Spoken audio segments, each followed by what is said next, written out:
Voy a mostrarles ahora un ejercicio que había quedado pendiente, el cual habla de la contención de los espacios LP.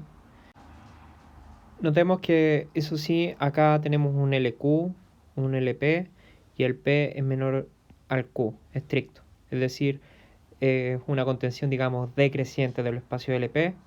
Entonces, esto ocurre si, solo si, el espacio completo tiene una medida finita. Hay otra manera de traducir esto que puede salir en escrito, que X no contiene conjuntos de medida arbitrariamente grandes. A ver, no, contiene conjuntos de medida arbitrariamente grande.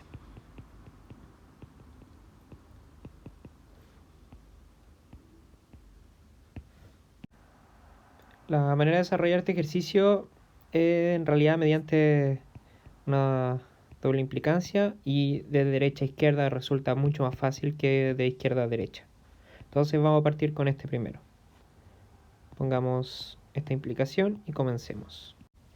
Suponemos entonces que la medida de x es finita. Medida de x es finita. Y además, como P es menor estricto a Q, tenemos esta cosita de acá. 1 dividido en P va a ser mayor a 1 partido en Q. De este modo, existe, digamos, Q', en 1 más infinito. Cerremos lo mejor. Tal que 1 dividido en P va a ser igual a 1 dividido en Q más 1 dividido en Q'. Y esto, si nos damos cuenta, en realidad estamos hablando de Hölder generalizado.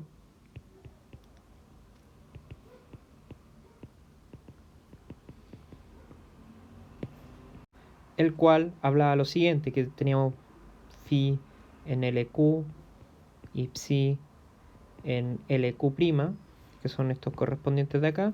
Entonces podíamos saber que si hacíamos la multiplicación puntual y le sacamos la norma P, entonces esto iba a ser menor o igual a la norma Q de, bueno, Q' de psi multiplicado por la norma Q de phi.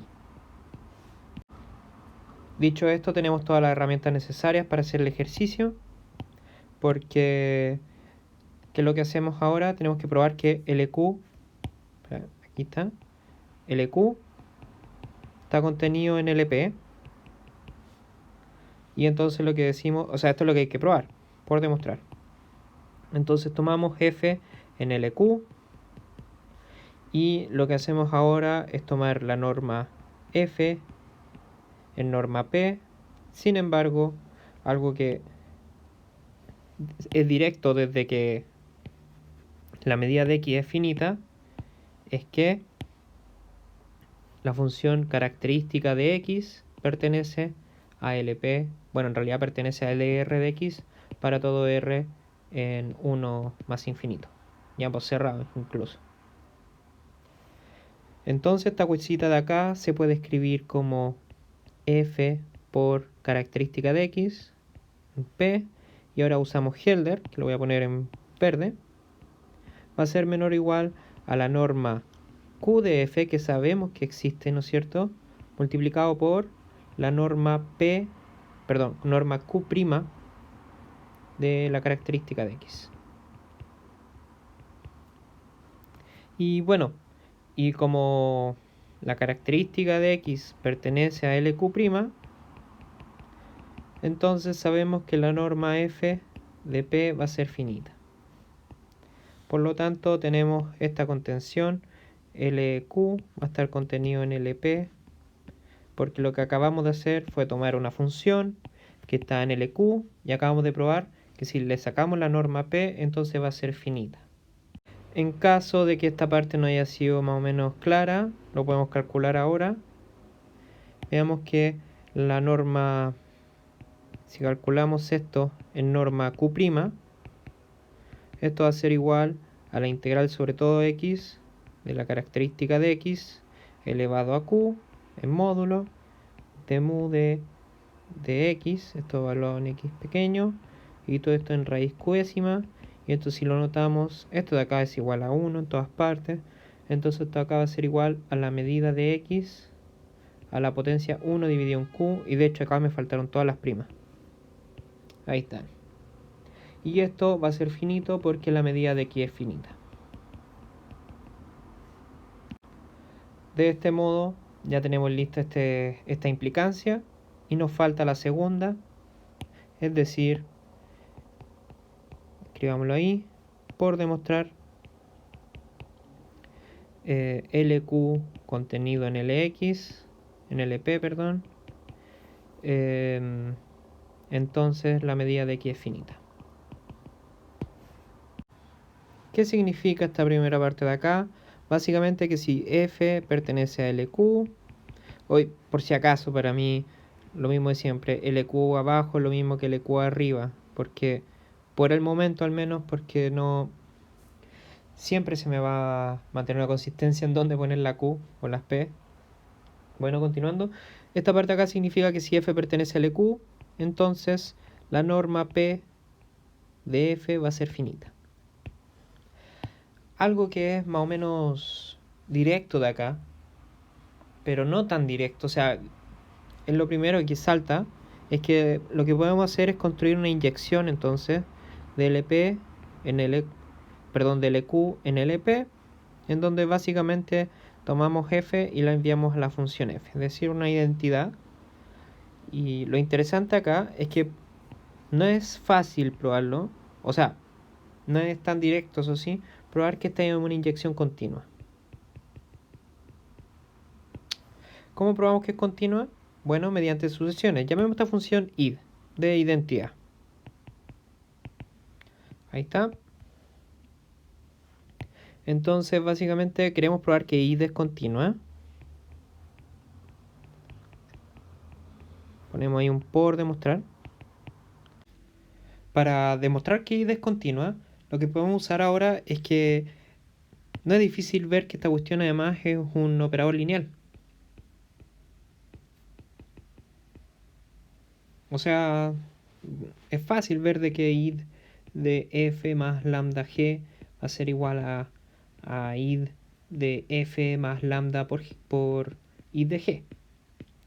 Entonces podemos usar el video anterior en donde vimos el teorema del gráfico cerrado. Entonces lo único que tenemos que demostrar es equivalente a demostrar que id es continua a demostrar de que el gráfico de esta id es cerrado.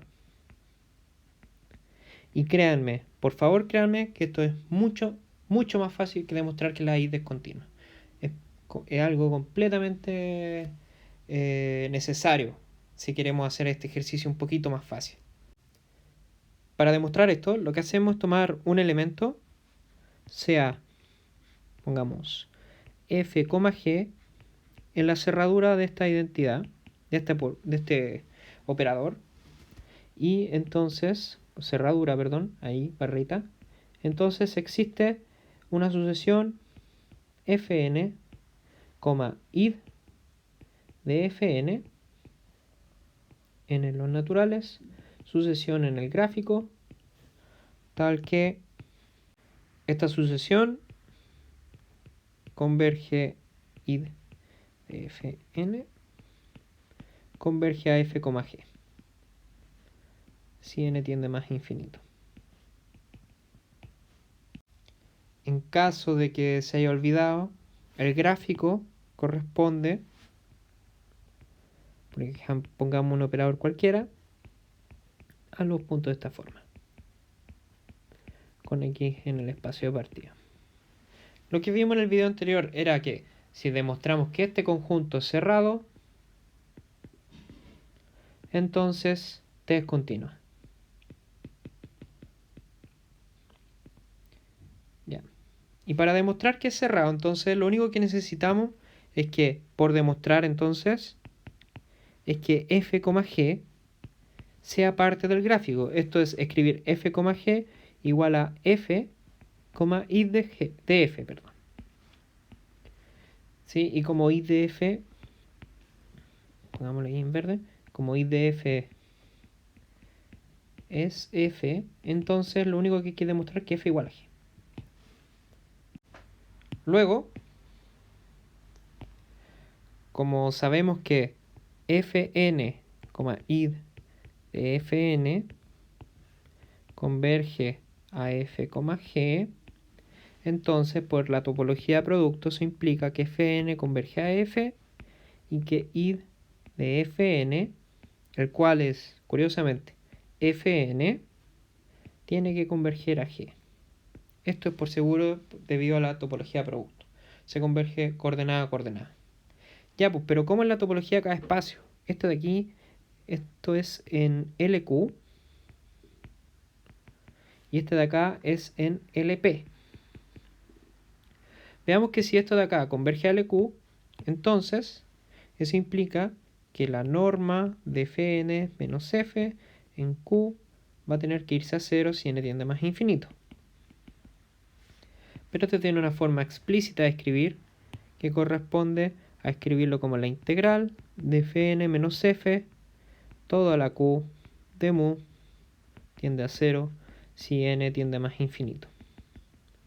Por lo tanto, podemos demostrar, o sea, esto implica inmediatamente que Fn converge a FCTP. Genial, tenemos esto. Y ahora hacemos lo mismo con este lado. Lo notamos, todo es lo mismo que decir Fn menos G, P se va a 0. Por lo tanto, haciendo lo mismo con P, tenemos que Fn converge a G, CTP.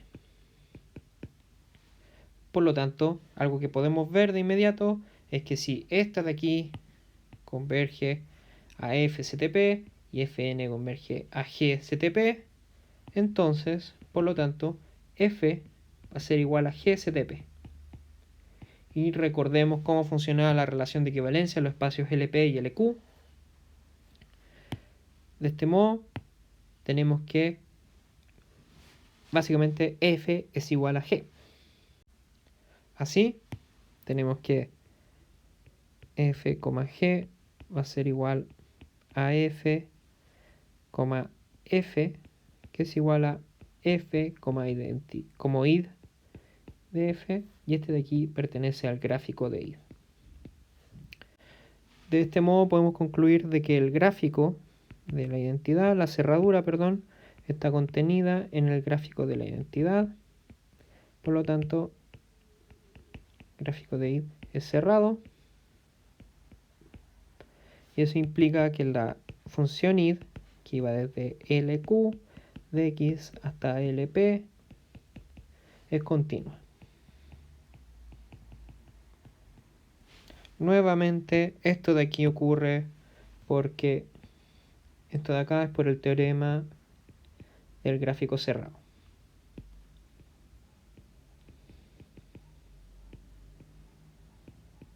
Este es un teorema que es muy importante y no me causaría ninguna extrañeza si aparece en la prueba o si le aparece en el examen de calificación o en todos lados. Esta cosa se usa en todos lados. Finalmente, como probamos que la función identidad es continua, entonces podemos hacer el siguiente truquito, que es que si tomamos ahora f en el q de x, eso implica que como esta función es continua, entonces existe una constante c mayor a 0, tal que id de f en norma p va a ser menor o igual a una constante por la norma f en q, porque esto básicamente que id es continua, continuidad de operadores lineales, nada muy loco. Entonces tenemos f en norma p menor o igual a una constante por f en norma q. Aquí es donde acabo de darme cuenta que en realidad nos falta una pura hipótesis, y que es agregar que x sea sigma finito. Pongámoslo al tiro. Estoy casi seguro que se me olvidó ponerlo. Ahí está, no lo hemos puesto. X es sigma finito. Y esta propiedad es muy importante porque ahora podemos hacer el siguiente truco. Que cuando tenemos un espacio sigma finito, entonces podemos escribir a x. Entonces x se puede escribir como una unión a su n creciente de conjuntos finitos. De medida finita, perdón.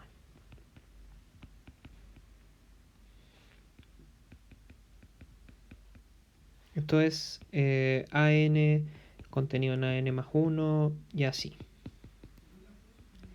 Y la medida de cada uno de estos va a ser finita. ¿Por qué hacemos esto? Porque en realidad ahora, como hemos conversado bastante de estos conjuntos medida finita, lo que implica de inmediato es que la característica de esta cosa va a pertenecer en el EP y también va a pertenecer en el EQ. Entonces lo que hacemos es que ocupamos esta desigualdad que agarramos acá, que en realidad es todo el trabajo que hicimos, es ver que existe este tipo de desigualdad. Y entonces podemos ver ahora de que en lugar de f, ahora podemos meterle la característica a estos conjuntos. Así, podemos medir la norma de la característica de AN. En norma P va a ser menor o igual a una constante por la norma Q de la característica de A sub n. Y si hacemos un pequeño cálculo, no es difícil ver de que esto de acá se traduce como la medida de A sub n elevado a 1 partido en P menor o igual a una constante por la medida de A sub n 1 dividido en Q. Luego podemos pasar este de aquí hacia la izquierda y tenemos la medida de AN 1 dividido en P menos 1 dividido en Q.